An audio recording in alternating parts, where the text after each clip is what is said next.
That's it. Let's go Niners. Welcome, everybody. We are live. My name is Jason Aponte. I am Andrew Pasquini. We're working. That's it. We're working over here. That's it. Let's go Niners. Let's go Niners. Sprint Ride Option Podcast.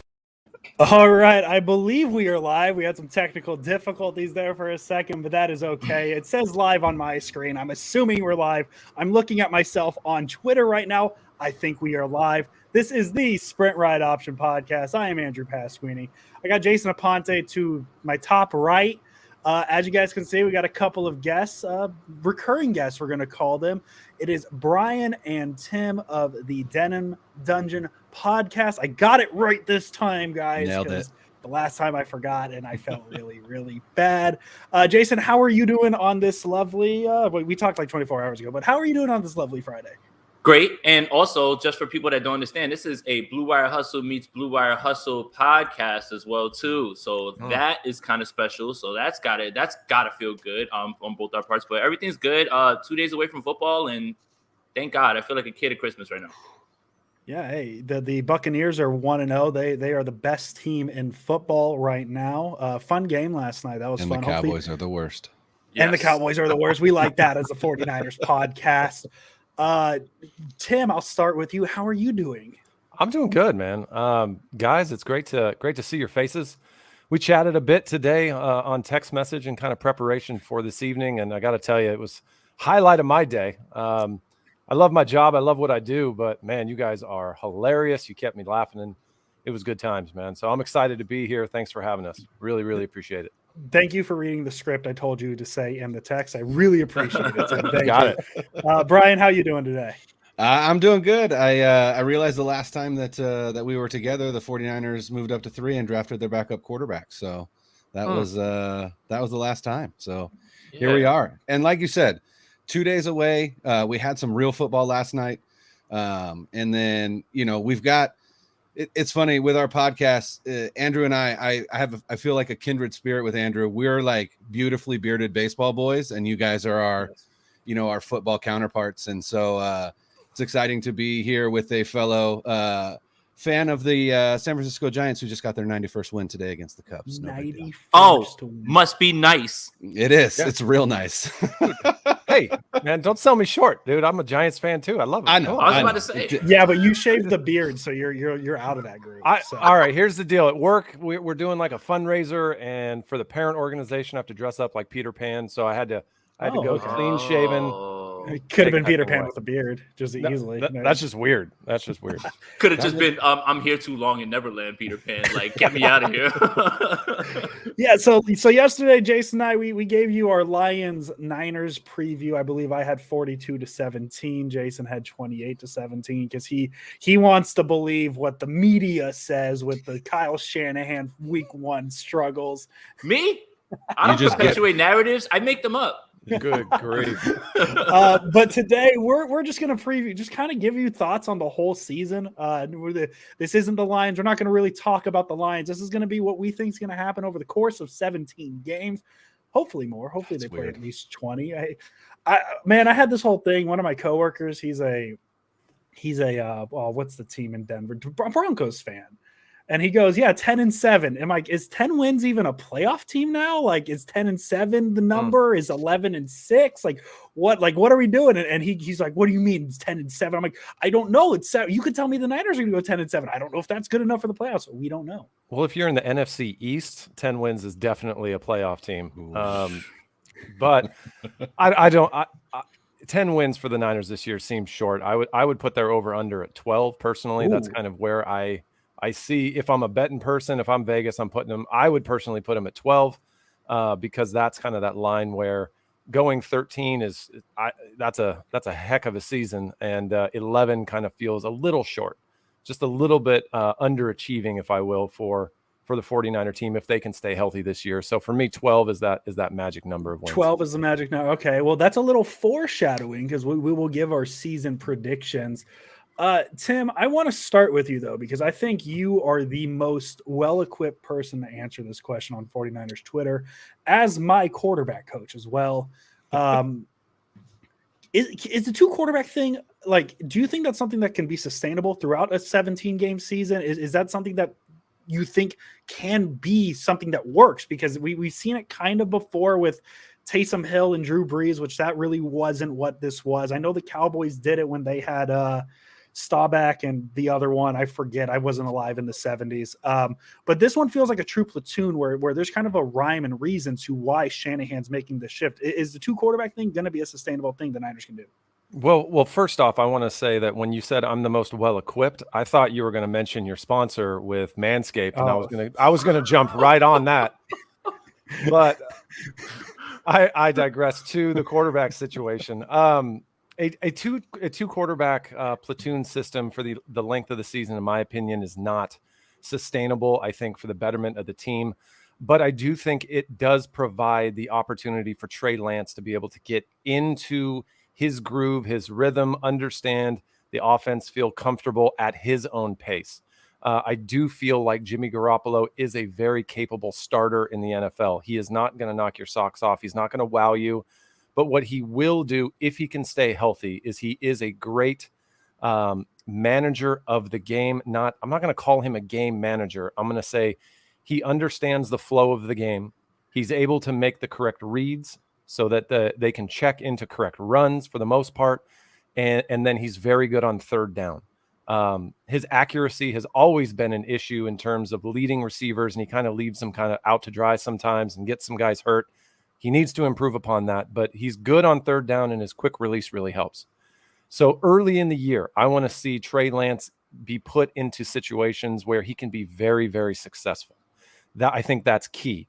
Against the Lions, there is no need to put Trey Lance out. I would like to see Trey Lance go out 5 to 8 snaps in very, very successful opportunities, high completion percentage opportunities, or a situation where he feels like he can make the correct read or have some positive outcome. Because it's just my opinion. I've played in a system in college.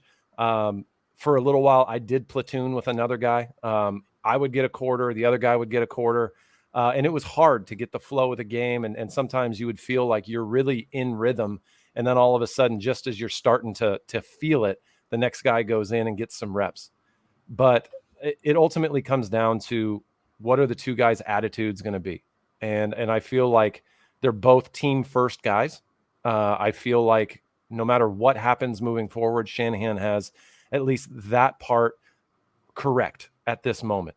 So it's Jimmy's season to start. I think he could lose his job in the first 2 weeks.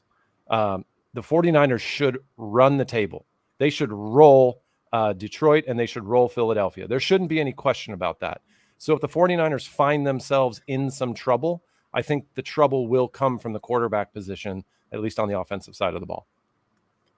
Yeah, and you actually hit the nail on the head. What I was going to ask about next is what it would do with the flow of like what the quarterback, and you said going out every quarter mess with your flow a little bit. I'd assume with what the Niners are doing, where if it's anything like the third preseason game, going in the middle of drives probably does that more so as well too, right? Well, it depends on the situation, because if you're going in and you specifically know what you're looking for, and you have either a run pass situation or a certain yardage situation, you know you're going to go out with a certain personnel group, you can kind of game plan for that, and you can be ready to kind of be implemented into that, find success, and then come out where you don't have the whole scope of everything. I think we would see problematic if we see one guy really get going and then he's just pulled and the other guy's inserted into the offense for multiple plays, whether or not he's successful or not. That's very good insight. And that's exactly why I had that question for you. You are the quarterback expert here. And Jason and I have given thoughts. Jason, I know you feel like it's something that can be done well, right? It can be. I mean, we have a bit of a blueprint, you know, the like you said, the Taysom Hill thing and Jameis Winston thing, that's not the same thing, because again, the predictability, when Taysom Hill's on the field, that means it's 99% chance that it's a run. And at one time that it's a pass, you're blown away at the fact that he even threw the ball. No, Trey Lance doesn't have that. And Trey Lance should offer that sort of pressure on a defense. And we have that blueprint with Alex Smith and Colin Kaepernick, I believe. When you get to the red zone and Cap runs his own read, and you saw what happened when they were in the red zone with Debo running one way, Mostert standing there with the belly. The defense is frozen, and I think that's kind of where he can get in, where he fits in. But this whole idea of flipping them in and out play for play, it kind of concerns me for both guys because neither of them can get into the flow. But if you're talking about one or two plays in the red zone and both of them being run plays where it's going to be very hard for the defense to adjust and figure out where the ball is going because of all that motion and attacking all the four principles, then why not? And I think that can work. Is this sustainable? I don't know. But again, they're not going to need that against the Lions. I think if it's a high leverage situation, let's say in week 3, where you really badly need a touchdown and you don't have the confidence in the offense to get it done right there with just Jimmy Garoppolo, then go for it. But it's going to be interesting to see how it plays out. Again, the Trey Lance, I don't want to say it happened at the best time, his little chip in the finger, but they're not going to need him for the first 2 weeks. So if Jimmy Garoppolo goes out there and plays, they should win both games handily if they want to give him a rest and not even put him in harm's way.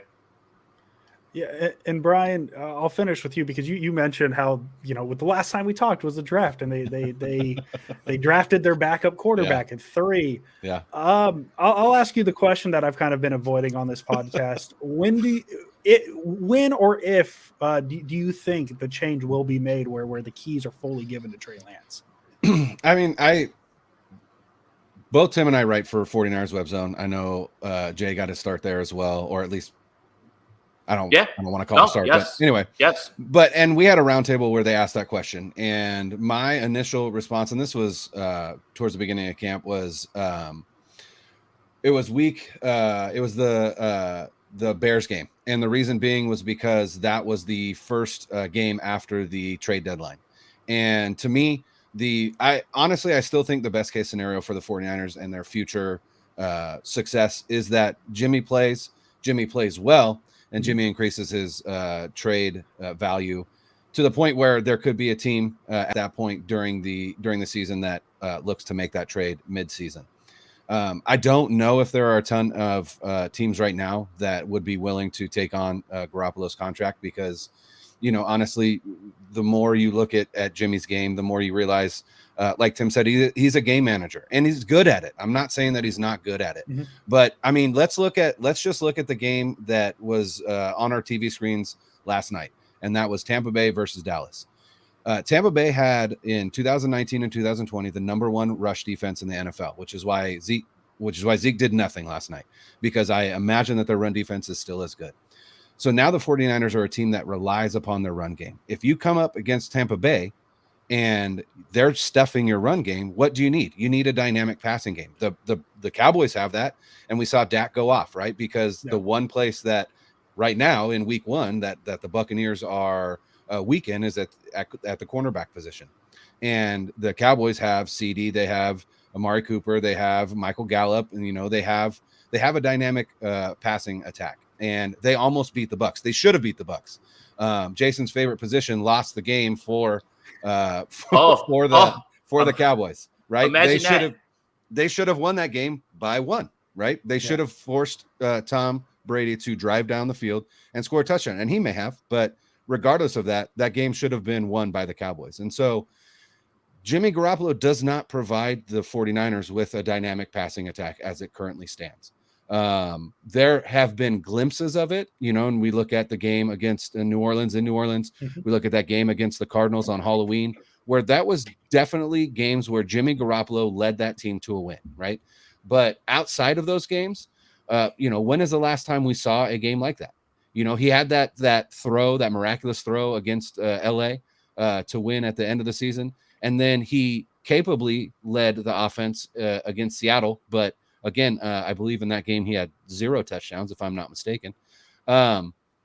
So I really think that as it stands right now, with Garoppolo getting the start in week 1, I almost think that for Shanahan, it gives him an opportunity to be like, look at these 2 teams that we played.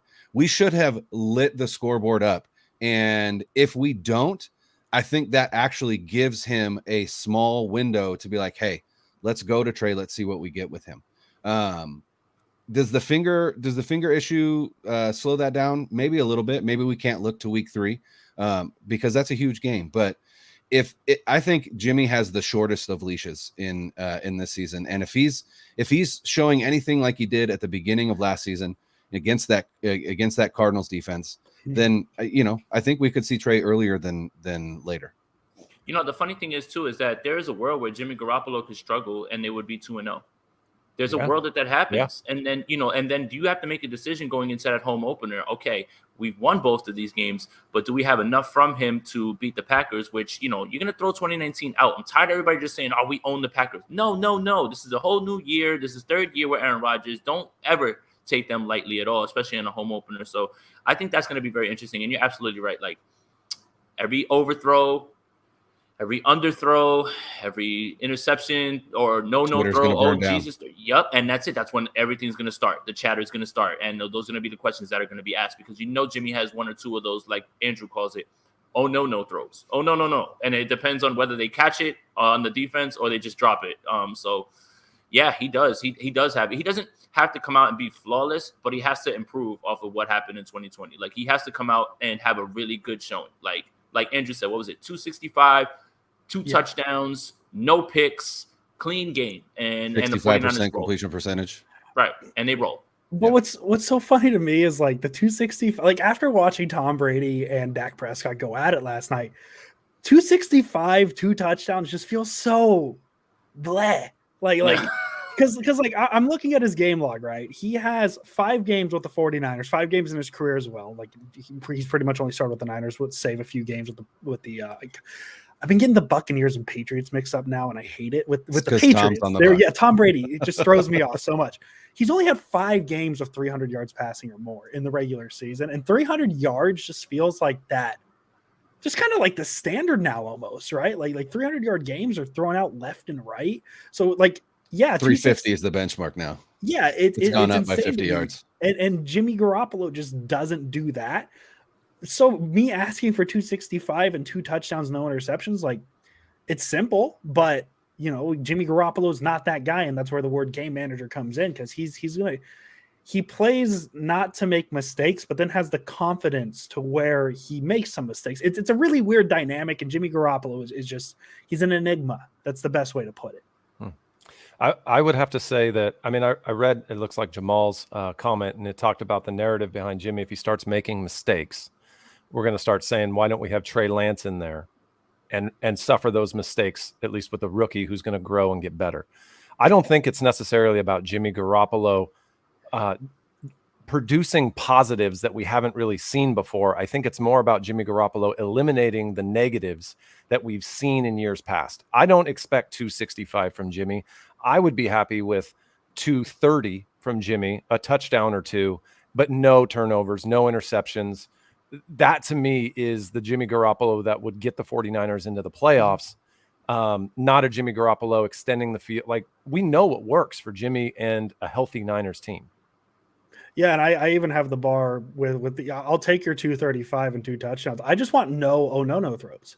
That's all I want. That's for me. That's my bench point of him growing. And I said it yesterday on the podcast that like he looks like he's moving better in the pocket. In the very small sample of the 3 preseason games, that's something that is an improvement. Let's be honest, that is an improvement on what he did last year and the year before. And yes, he's coming off the torn ACL. I get it. Just give me less no throws, and that's all I want. I don't think it's a big ask. It's like how when I go golfing, I judge my round based on the amount of balls that I've lost, not on my actual strokes. Exactly. So at some point, for Jimmy, it's like if you don't have any no throws, I don't care what you did, just as long as you got that, we're good. Yeah, and I'm gonna just abruptly change it because we spent 20 minutes in the quarterback position. We've had the whole offseason to talk about it. Brian, I want to ask you this question because I think we're going to go from the position that everybody likes to talk about to the position that's probably the most solidified one on the 49ers. That's the defensive line. The 2019 49ers defensive line was a big part to that defensive turnaround. We know they only had 2 interceptions in 2018. So what does John Lynch do? Doesn't touch the secondary. He says, hey, we're going to get a pass rush. There's a lot of depth on this 2021 team, Brian. Can this pass rush be better than that 2019 team? I think it can, just because there's more depth on the edge than there was in 2019. In 2019, it was pretty much Bosa and Ford, and then you had Armstead. but all of Armstead's sacks actually came when he slipped inside on obvious passing downs. I actually don't think he got a single sack from the edge position that year. And so there's just more depth at the edge position with Bosa, with Ford, and then also with Samson Ebukam. Simpson, I stick to my story. I'm sorry.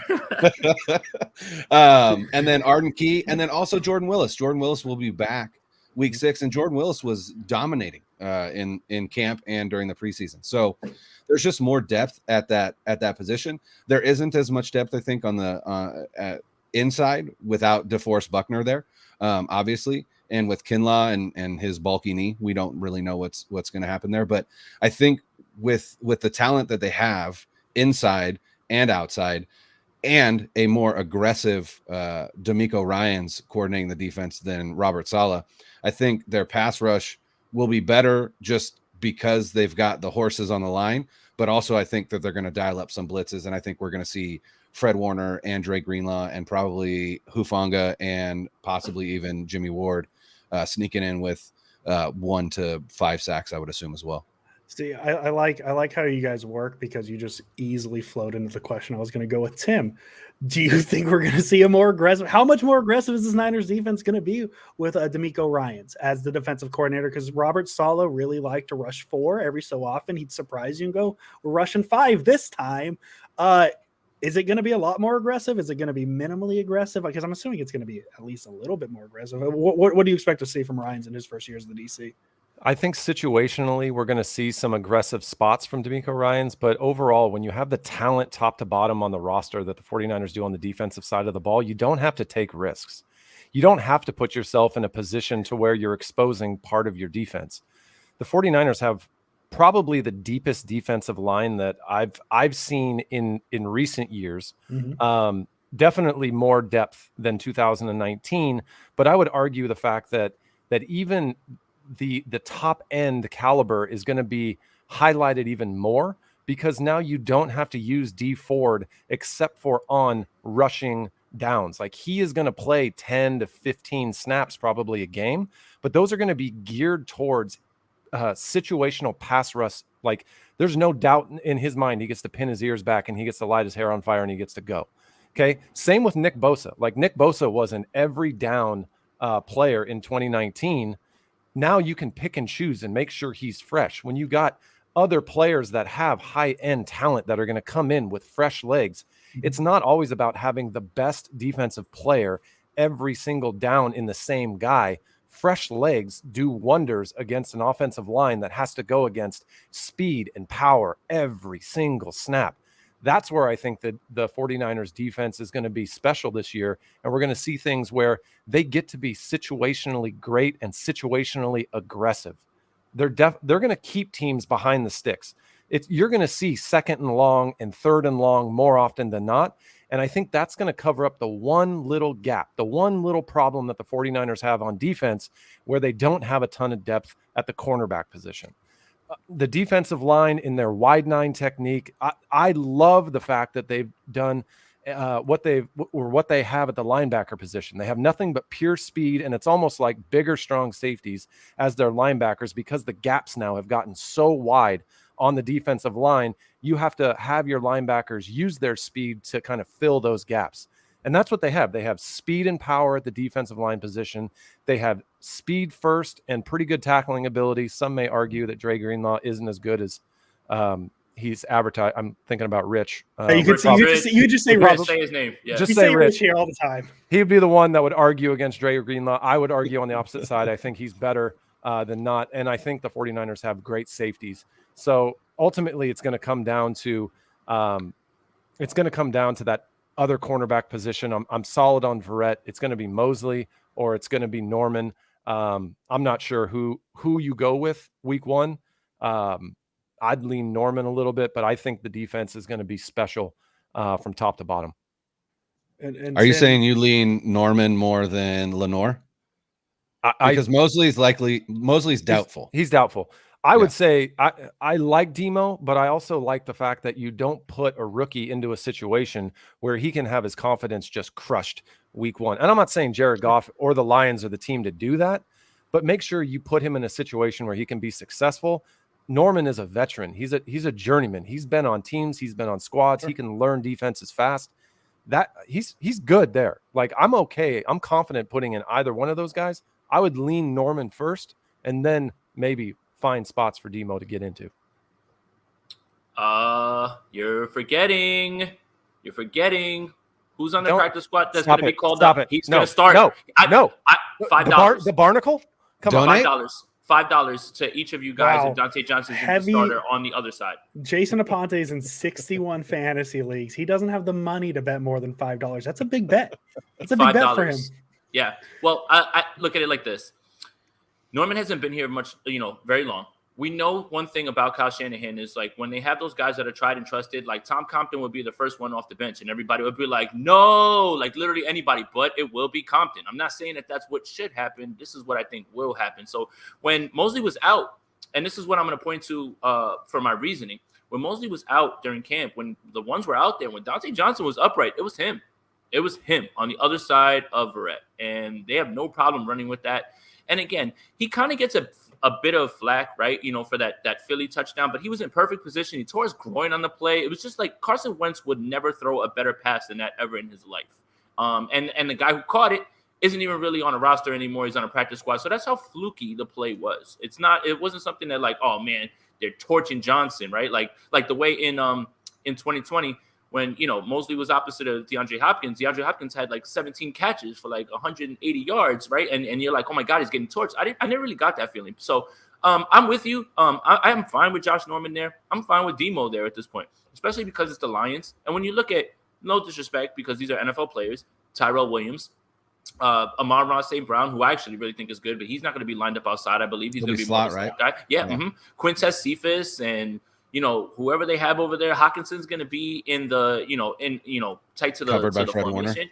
Exactly. So, I wouldn't be surprised if Dante Johnson starts, and I'm kind of here for it because I want to see 49ers Twitter kind of explode. I was going to say, I did see a comment here from Tony, and this is kind of where I am with Demo. Again, this idea where, and people threw this idea out. Again, we talked about quarterbacks. Why not start Trey Lance against a Lions squad that is absolutely not going to be very good this year? And he says the same thing, right? Like, why not let Demo start this game? And it is the Lions. Their passing offense is probably going to be subpar at best. Their offensive line is in shambles right now. And I think if you start Demo, I don't even think there's going to be an opportunity for him to get torched and lose confidence. And so I could see them being like, hey, you know what? I think we could start him here and build a little bit of confidence as Mosley, continues to heal up from whatever this injury is now as well. So from what I understand, we have a Demo start here. We got a Dante Johnson start here. We got a Josh Norman start here. I'll just take Brian Allen. Oh my God. Jason, I want to ask you about the receivers. If we can go back to the offensive side of the ball, we were a little worried about the receiving depth behind Deebo Samuel and Brandon Ayuk. Does Trent Sherfield make that feel a lot better? How much better do we feel about the receivers? Way better. I mean, listen, no disrespect to Kendrick Bourne, because I think that people are going to, at the middle of the year are going to say, man, look at that consistency that he gave us, balance on third downs in the red zone. I think that it was pretty easy for everybody to write him off when it was like, okay, he's going to go get paid. Don't give him any money. But I think that reliability, because those other two guys, unfortunately, they're great, but they lose games, and Kendrick Bourne is always there. But Trent Sherfield offers a little bit more, and we saw it all through camp. You saw it in that preseason game. The guy's always open. Again, I was asked when we were at camp, how much of this has to do with Trey Lance? I was like, not too much, because when Sudfeld was taking the reps, Sherfield's open. When Jimmy was taking the reps, he was open. He was just open. Nobody could cover this kid. So I think that he's a hidden gem, and I feel a lot better because I think he does offer a little bit more in terms of that. What I would like to shore up this wide receiver group, and I'm going to float a name out there that you guys probably know is coming, is John Brown, you up, buddy? Are you up? What's up, big head? Can we get you over here? Because, listen, say what you want about John Brown being a guy who's at the tail end of his career, fine. But the way that they used him in Buffalo when Stephon Diggs was there was they threw him tunnel screens and they blocked in front of him and they let him get his speed out in front. Who does that sound like? And don't tell me that John Brown is not going to be more of an impactful player than the bottom half of this roster, i.e. Mohamed Sanu, i.e. another guy that I keep piling on who's not even going to be in this game because he's already out. I would like to see a little bit more. John Brown would make me feel way better about this wide receiver core and would offer some sort of dynamic positions. Like if you move him in the slot and you have a slot corner trying to cover John Brown downfield, Godspeed. The problem is who's going to, get him the ball. So yeah, I mean, I'm going to keep banging the table for John Brown. And so I just can't believe that he's out there to be signed by anybody and no one's doing anything about it. And not only that, but the 49ers did make a move today. They restructured Ward's contract to free up, I believe, $7.5 million on the salary cap this year, which gives them now $8.5 million of room. I was told the only way to free up cap was cut Jimmy. Wow, that's weird. That's the quickest way to free up cap. That's the quickest way. No, it's not a very pragmatic way to do it. It is not. It is not. So they do have room to make a move like that, and I'm wondering if there just really hasn't been any traction on them bringing people in outside of Norman because they were up against it on the cap, and now they've got a little bit of breathing room. And I'd be interested to see if they either extend Lake and Tomlinson, which is another way for them to get a little bit of room. And then I think that's about it in terms of restructures. I think they could restructure Armstead and Tomlinson, right? I think they would have to extend Tomlinson. Okay. Yeah. But yeah, I think they're to speak about wide receivers, because this is again what happened in 2019. I really do think part of their belief is if we need a wide receiver, we can go get one at the trade deadline. And so all that takes is capital, obviously, and they don't have as much. And then they have to have cap room. And so I think they're working on that right now. Cynthia, we are live. Yes, we are. Just want to answer her because she's day one. We got to answer her whenever she asks questions. Hey, Andrew, can I just say one thing about Trent Sherfield? Yes, is that I'm a very big believer in when either Hall of Famers or future Hall of Famers speak loudly about a player. And Larry Fitzgerald was raving about Trent Sherfield. He knows him. He's the guy that mentored him in Arizona. And just to hear the passion and the excitement that he talked about, he just knows that Trent Sherfield needs to get a shot, and he's going to produce. So I'm very, very high on Trent Sherfield. I think he is an upgrade over Kendrick Bourne. No disrespect to KB. I think KB had great hands, and he did what he does very, very well. But I do think Trent Sherfield gives the ability. He runs routes extremely well. He finds himself open. He's sure-handed. He's built he's yoked. Built. Like that dude is different. That dude. Thank you. Crack the egg. That dude he's going to be a difference maker. I promise you at some point during the year, we're going to be talking about that man as a difference maker on the offense for being a wide receiver 3. Come on now. If Ayuk and Debo can produce at the rate that they're supposed to based upon their draft stock and the potential they have, Sherfield is, for having a 1-2-3 punch, that's pretty darn good. He's more dynamic than Kendrick Bourne ever dreamed of being, and that's part of it as well. Well, that was my last question that I had for Tim before we get into some fun stuff with predictions and we could get wild with it. Who's gonna be, because for me, the thing I always liked about Kendrick Bourne is he played as like that big body receiver. He wasn't the biggest guy, but like when they needed 6 yards, they would get the ball to him in the middle. I always felt like my hottest take on last year and the year before that was he was their best red zone option. Who's gonna step in and be the Niners' best red zone option in 2021 without Bourne? Juwan Jennings. Period. Like everyone raved about that dude at Tennessee when he was there. Like their fan base, the people they were so high on him, and you don't get to be at that point without actually doing something productive. For me, like he's the guy. Like he's going to be the big body guy. I think we saw a little bit of it in the preseason. I think he's going to be very sure-handed. I think he's going to find himself in situations in the red zone where he's going to capitalize on it, and I think he's going to make the most out of every opportunity he gets. Jennings is my guy. Perfect. And that's what I've heard as well with him is he's got the size, and like when they brought in Sanu, that was the first name that felt like it was going to be the very obvious one, but with what I've heard from Jennings and what Jason has told me of Jennings, like he could easily fill that role. And it's just so funny how quick it went from the Niners receiving core was Ayuk and Debo and just hope they stay healthy. And now it's, hey, we're feeling pretty decent about it. And now we're really only talking about the right guard and the secondary position. So I'm just going to abruptly transition here. Let's talk some predictions. Let's start. I'm going to start with cold predictions. So like, your hot takes.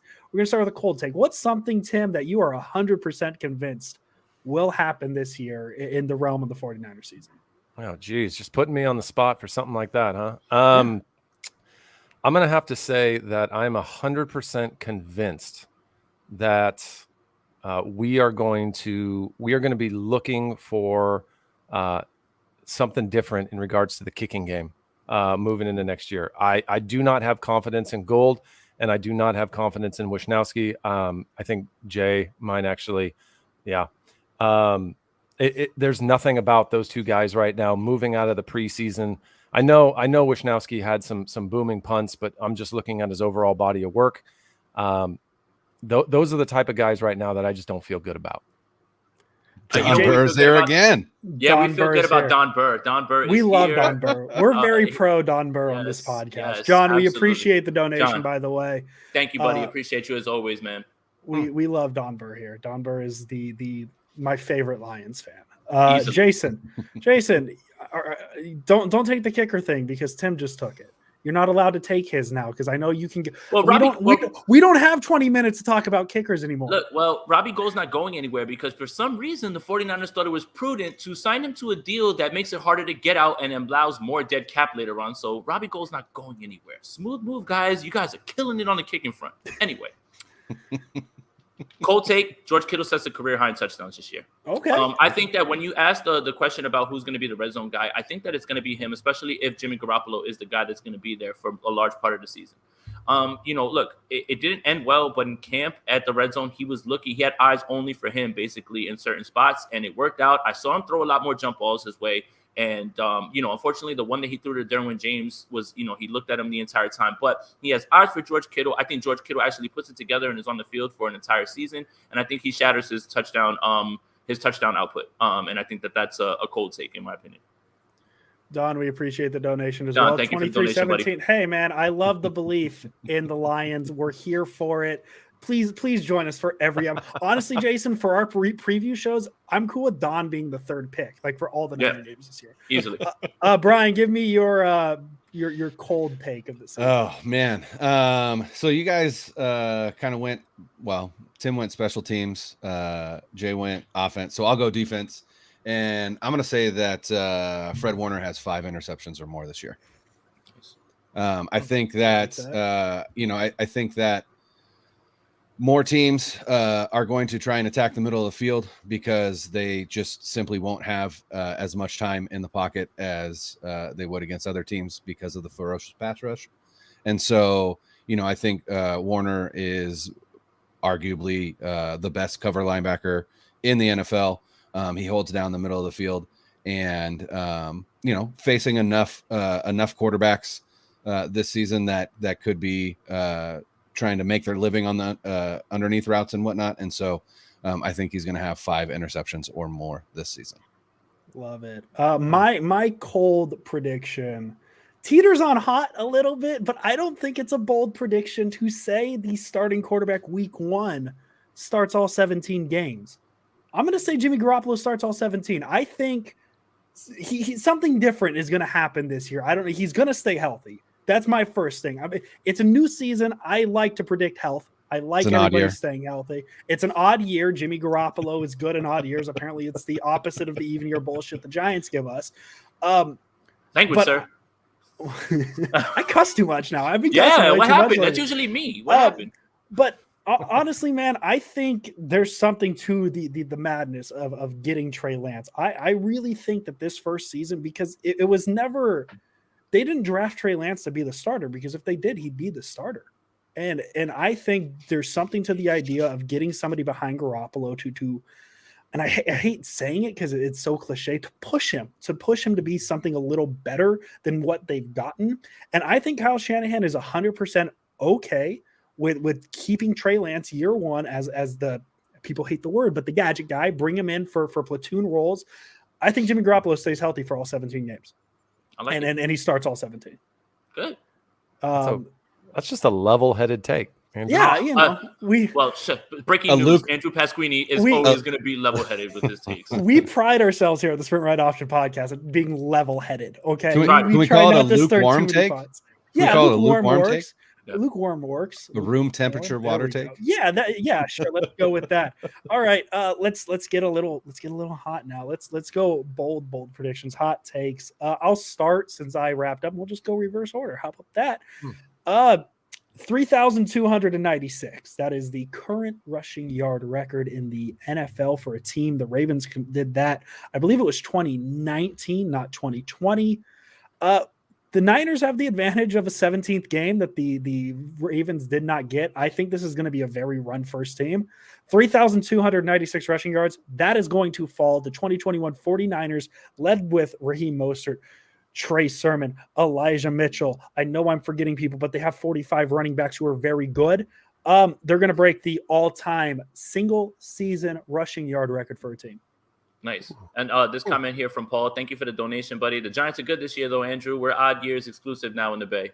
It's a new decade. We're going odd years. It's odd years are the cool things now. Brian, what's your hot take? I would say, well, and to go along with that, Taylor Swift did release an album this year. So good news for the Giants. What's the correlation with that? I'm out of the loop. I'm sorry. My 2010, 2012, and 2014.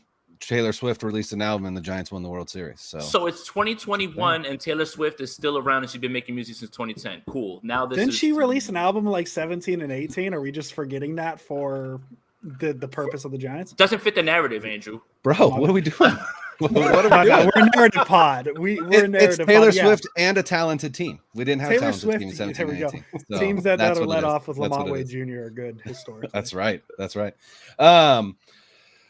To go along with Andrew's take of breaking the rushing record, I believe that for the first time in his career, Raheem Mostert will break 1,000 yards rushing, and I will even put it at I think he rushes for 1,100 or more yards.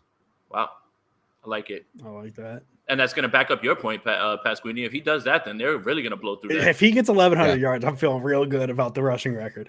My fantasy team's going to be feeling real good if he gets that. That's right.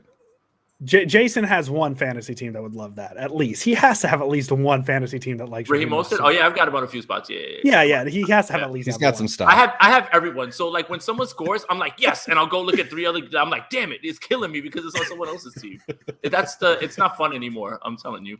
But I guess it's my turn, right? For hot take? It's your turn, Jason. Your turn.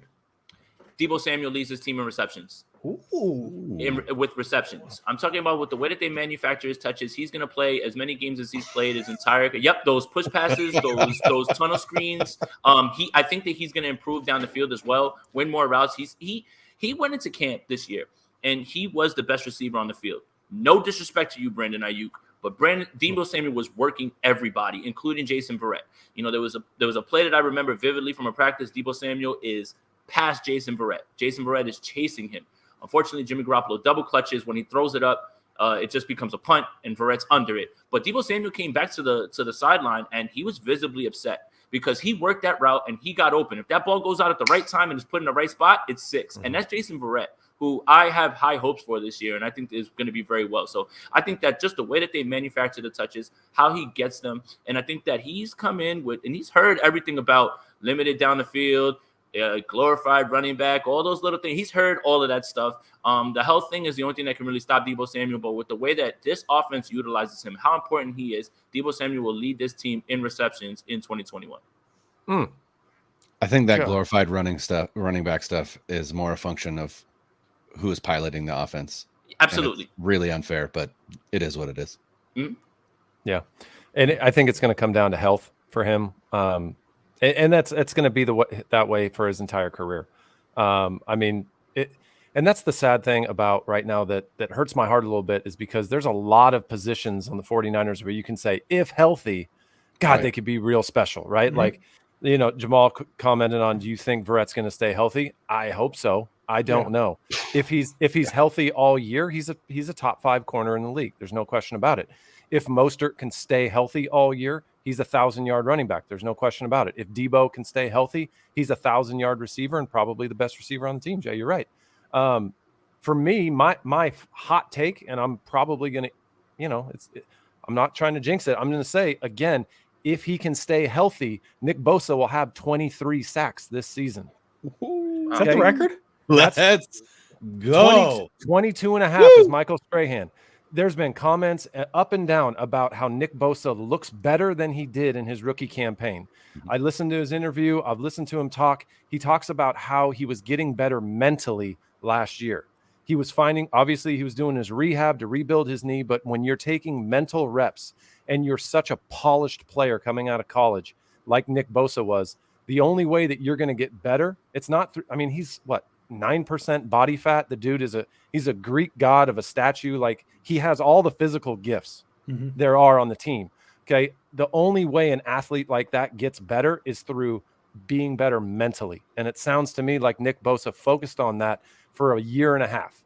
Like, that dude, if he can stay healthy, is going to be a menace and a terror to every offense that gets in front of him. I love just seeing the fact that he's a calm dude outside. Like, anytime the ball is snapped, he flips the switch and he's a different guy. And he's a madman during the whistle. Once the whistle happens, he goes back to being that, I don't know. I think it's going to be a good year. I'm excited. It's so, I don't like a guy that looks like that. I just don't understand how he's so soft-spoken. Yeah. Like, oh man. But as far as talent goes, I think the TJ Watt contract definitely is going to be kind of hanging out there, in the sense that Nick Bosa understands that he has the opportunity to be the highest paid defensive player in the game, period. Go out and get it. And if he can stay healthy, I think that's something he can do. Can we add one more part to the prediction, Tim, before we dive into the next part here? Will Week 18, will the 23rd sack come on Matt Stafford just conceding the play and giving him the record? Whatever it takes, man. Whatever it takes. Because that's how Strahan broke it, right? No. Favre fell, right? Favre fell before he touched him. Yep. He was going to get sacked no matter what. Okay. Like, let's just be real about the situation. It's one of those where, God, I was chatting with Jordan, Splash Cousin on Twitter today. And he was talking about Vita Vea and how Vita Vea just destroyed the Dallas Cowboys center last night. And then I tweeted at him the DJ Jones rep against Seattle, when he absolutely blew up Seattle's center and put him on his backside and then sacked Russell Wilson. And Russell Wilson just fell, right? Like, at that point, when you see a defensive lineman coming at you when your offensive player is on his back, as a quarterback, there's no scarier sight, because you know that the guy who's supposed to protect you just got dropped, and now that guy has a full head of steam. I'm going to duck down too. And that's just the way it goes. So I don't blame Brett Favre for that. No. Michael Strahan's coming at him. Yeah, lay down, dude. Lay down. Give it to him. He earned it. All right. I love that reference, Andrew. That was awesome too. Thank you. Favre totally gave up on that one, and I'll 100%. Never forget that. Yeah. I just to go along with Tim's prediction, I just think it's a good omen that Bosa's first rep back in full padded practice was a sack. First rep. That feels great. It feels really good. Let's go. So I have the rushing record falling. Tim has this all-time sack record falling. Deebo Samuel's leading the team in receptions, and Raheem Mostert's getting 1,100 rushing yards. We'll end with this one. Jason, I'm going to start with you because you're the only one who hasn't batted lead off on these questions. Final record, position in the NFC West, playoff result if they make the playoffs in your prediction. 12-5, win the NFC West. It's going to come down to the last game against the Rams. That's going to be electric, but that's going to be who it is, because if it was Seattle, it would have been the other way around. It's just how it is, but it will come down to the last game. They'll probably end up third. They'll win their first game, and I think that they kind of bow out in the divisional, and I would be fine with that. Like, if they ran up against the Bucs and the Bucs beat them, that's not a down season. That's a successful year and you're trending in the right direction with your quarterback of the future. So 49er fans, I know that you want to win a Super Bowl, and obviously that's the goal. But I don't think that it should be Super Bowl or bust. Like if the 49ers win one playoff game and they give the Bucs a hell of a game in the divisional and they come up short, nothing wrong with that. That's a successful year, and you're moving in the right direction, and you turn it over to Trey Lance. So I'm firmly going to stick with that. You know what I've been seeing, Andrew? I've been seeing a lot of people stealing your style when it comes to the prediction of the Super Bowl. You know how many people are out here predicting the Berman Bowl all of a sudden? I just want to let you know who did it first. Circle the wagons. Nobody circles the wagons like the Buffalo Bills. But if Chris that Berman happens, Andrew, people are going to hate this podcast because I'm going to spend 2 weeks yelling on this podcast. No one circles the wagons. People will hate me. Bills week was really fun because Andrew came up with this really cool thing. And, he talked about it because remember, Andrew's younger than us, but we all remember every single year, Chris Berman, Bills, Niners, Bills, Niners, Bills, every Niners. Year. Never happened once. Never happened one time. He could predict it this year and be spot on. Yeah, this is his year to do it. He better not go away from it because this is the year. Like I'm in trouble then. I've seen a lot of people share that same sentiment of the Berman Bowl and the same things that Andrew's talking about. So yeah. The Chris Berman Bowl would be a very fun Super Bowl. Tim, do you have the Chris Berman Bowl as your Niner finish? I have to be honest with you. If the 49ers do not make the Super Bowl with the roster they currently have, if the 49ers stay healthy throughout the year, it is a disappointment for them not to be playing in the Super Bowl. And I do feel like it is the Kansas City Chiefs and the Buffalo Bills as the two best teams in the AFC. I think the Cleveland Browns are right there behind them, but I think it's going to come down to Patrick Mahomes or Josh Allen in the Super Bowl. And it's going to be the Bucs and the Niners in the NFC Championship game. That's how it comes down to it. I think the Niners finished with 12 wins. I agree with Jason. I kind of said it earlier in the podcast. I appreciate it. It just makes me feel good when somebody like yourself takes an answer of mine. It makes me feel real good about myself. We're all about plagiarism here on the Spin Right Option Podcast. Hey, you know what? If beg, borrow, and steal, that's what you have to do to get ahead. So the Niners, they're gonna finish with 12 wins. I do think they're gonna win the NFC West as well. I think they're gonna take the 2 seed in this year's NFC conference. They're going to end up going to Tampa Bay to play the Bucs in the NFC Championship game. And you know what? If we're in the Final Four, obviously it's a coin toss no matter what each way. Yeah. And you know what? As long as they give it their best shot, you don't leave 2 interceptions out on the field. You don't fumble a punt return or pull a Kyle Williams or anything like that. That to me is a very successful season. I'm happy with that. Tony wants to follow up with a question, Jason, if you want to put it on the screen. Can Jimmy G lead the 49ers offense to beat the Bucs defense? Thank you for the donation. Tony, that's a question. That's a question for you, Tim, because you just put them in the NFC Championship game against the Buccaneers.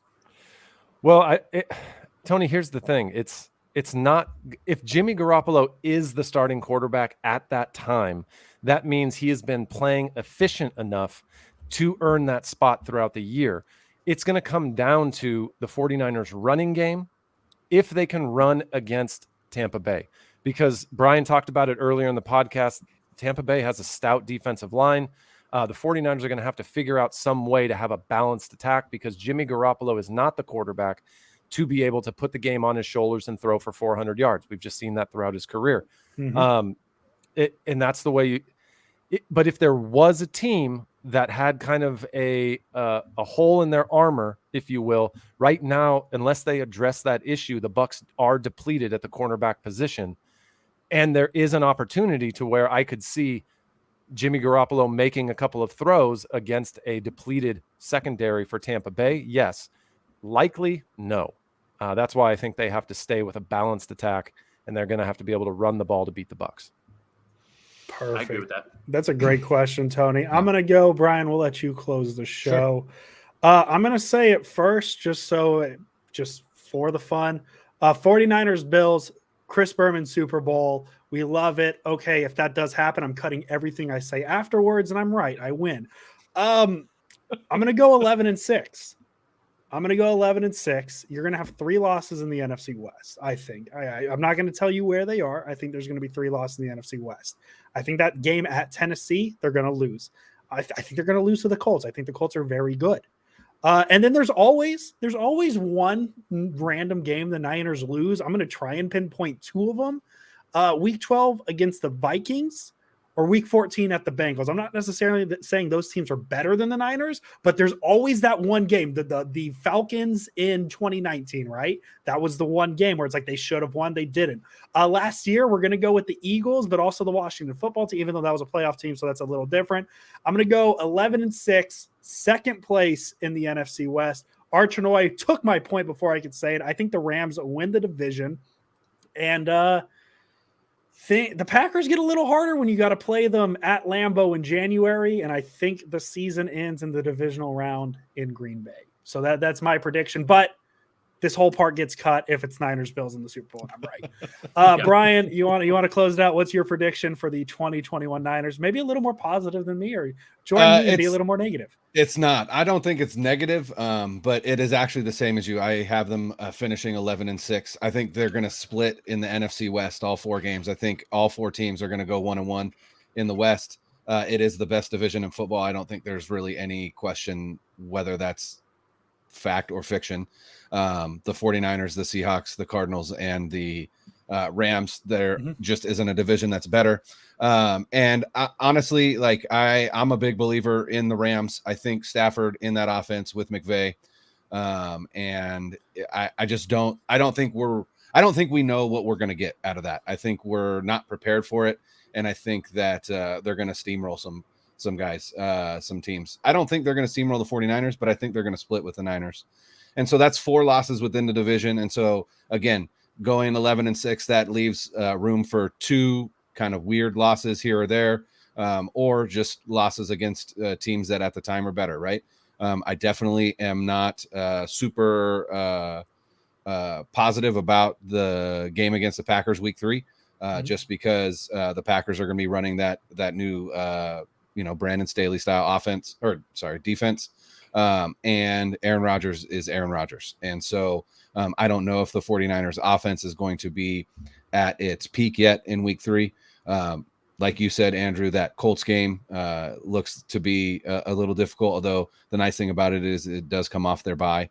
And then there's just a game at Tennessee late in the season. Could be, a game where Derrick Henry just gets the ball 45 times and just mans up and dominates that game. And so there's just, I think, room for for those losses that maybe you look at the schedule right now and you're like, well, I think we could beat that team, because honestly on paper the 49ers do have one of the better rosters in the NFL. Like there's no question about that. And I do think they are a playoff team. I think they're the second place team in the NFC West behind the Rams. And I do think they also lose in the divisional round, probably to the Bucks. But who knows? I have another hot take that's about to go. Well, it's not really a hot take, but I think that it's going to happen. Well, 2 of them. 1, Jimmy Ward's an All-Pro this year. Okay. And 2, love it. And 2, Jaquiski Tartt makes his first Pro Bowl. Okay. Because he plays the whole year. Back to both safeties get their credit, and this fan base who has swung their whole perception of both of them has an outpouring of love this year for both of those guys. So let me ask you this then. How many turnovers does Jimmy Ward cause in his All-Pro year? Don't care. I don't care. I'm not one of those people. You know that. It doesn't matter. I'm not saying it matters, but I'm saying if you're talking about All-Pro, I have a feeling there's gonna have to be some turnovers caused in there, whether that be interceptions or fumbles. But he'll have more, and we talked about it because we saw on Twitter where somebody was saying that the Bucs safeties, the Seattle Seahawks safeties are better than both those guys, and I was like, oh my goodness, there's an epidemic of drugs that are going on in Seattle, because that doesn't make any sense. That's true, though. That's not false, but yeah, that's a true statement. Oh, it is. Okay, well, there you go. Yeah. So Jimmy Ward, though, is like, they're talking about Jamal Adams and whoever it is, and Jamal Adams is spinning around like a top trying to cover Stephon Diggs, and Julian Edelman's cooking him, and Jimmy Ward is clamping Robert Woods on the outside. He's clamping Cooper Kupp in the slot, your favorite tight end. So again, turnovers are one thing, But when you throw the ball and it's a pass breakup, or you can't throw the ball to one of your receivers because your free safety is locking them up, all right, it's not a turnover, but come on, like that flexibility, you guys have to start to understand what you can do with that. You can send more guys, and you can just leave him on the island. And in a pinch, if God forbid something happens to K1 Williams, Jimmy Ward can play slot. Yeah. And I don't know why you even mess around with anybody else at this point. No. Do you think that again, in order for those safeties to earn a Pro Bowl or All-Pro designation, do you see the 49ers playing more too high this year than they did in previous years? See, I don't know about that, because in the preseason, right, they were running single high with Hufanga, and they ran too high when they were doing their installs. And this is what I wanted to talk about when you were talking about the pass rush and it being a little bit more aggressive, was the fronts that they were showing with D'Amico. They had D Ford at the 4 tech. They had Kevin Gibbons outside, so they weren't just messing around with just Bosa and Ford on one side and just sending them to go. I think that they're like, you're going to see exotic fronts. You're going to see much more pressure. And those things are going to lead to quarterbacks either getting the ball tipped or rushing their passes. And all that stuff is going to, they're going to be playing a lot of man on the back end. That's another thing that I noticed too, where that's the reason that Trey Lance was running off on them on all those zone reads. They had their backs turned, and he was just, gashing them for run after run after run. But I think they'll have a lot more turnover-worthy chances, because when they were running 4 with Saleh, it would just be sacks. They would just get sacks, and it would just be 4, and everybody would just be covered. But if they're trying to get things out because they notice single, right? They have single. You have the look that you want, but there's 6 guys coming at you now. That's when the problems will happen. That's when you see balls go up in the air, fall down into people's hands, and you'll see a change in that. Beautiful. Well, Tim, Brian, we always appreciate you guys coming on. There's always a spot for you guys. So just text us. You have our numbers now. I finally saved you guys' numbers, so I know who's who. I can't wait to see you guys at the home opener. I really can't. Are you guys going excited. out? Wait. You guys going out? We'll be out there. Well, are you guys going out Sunday? Because I'm going out Saturday. It just got interesting. Yeah, because I'm going out Saturday for just to hang out, because I'm not going to the game or anything. I'm going to go out Saturday so then I can enjoy my Sunday watching football all day and all that stuff, and I get to see that guy. So that's the hope. Let's go. Tim, Brian, I'll let you guys discuss amongst one another real quick who gets to plug all the stuff you guys have. I'm assuming there's an alpha in here somewhere. That guy's better with the words. Brian should take it. Speaking of alphas, just real quick, did you see Brandon Belt? Yes, that's exactly why I used the word alpha. That's exactly why I used the word alpha. I loved it. I love Brandon Belt. Anyway, Denim Dungeon Podcast. We are on Twitter. You see my handle up there at brenick77. Tim is easy. It's at Tim Sprinkles. Denim Dungeon is at Denim Dungeon, and then you can find the Denim Dungeon Podcast on all of your favorite podcast subscriptions. There you go. So you know where to find them now. Pretty simple. You know where to find Jason and I. Maybe one day you'll know where to find Don Burr if he follows me on Twitter, because I want to follow him still. Jason Aponte, as we end all these podcasts, as always. Let's go Niners, and the Yankees stink. No one circles the wagons like the San Francisco 49ers. You guys mentioned the Bills. I legally have to say it. There you go. Peace, everybody. Welcome, everybody. We are live. My name is Jason Aponte. I am Andrew Pasquini. We're working. That's it. We're working over here. That's it. Let's go Niners. Let's go Niners. Sprint Ride Option Podcast.